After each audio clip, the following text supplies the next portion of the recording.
Gavin Newsom, he's got to get his act together, because had we not gone in at the beginning of my term, had we not gone in with a very strong, powerful force, they would have lost L.A. Now, you already lost 25,000 houses to fires.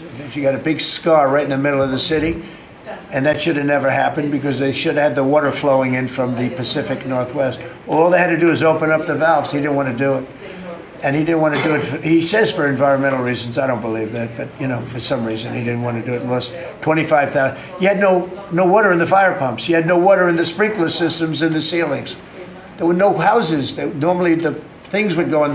You might not have lost 2 houses.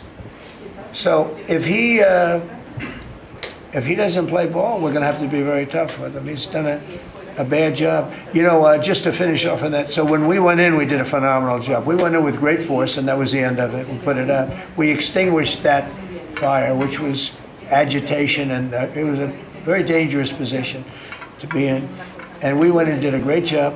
But the chief, said we could have never done this without President Trump and without the federal government coming in. Okay, that was it. He said that. Now, 2 or 3 weeks later, he said, we could have done it, but he knows he couldn't.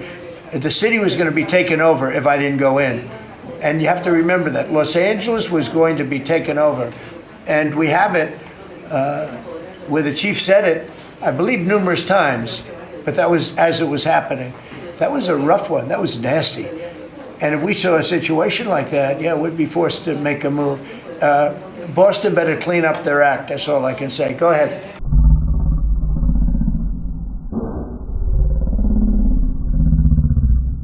Their act. That's all I can say. Go ahead.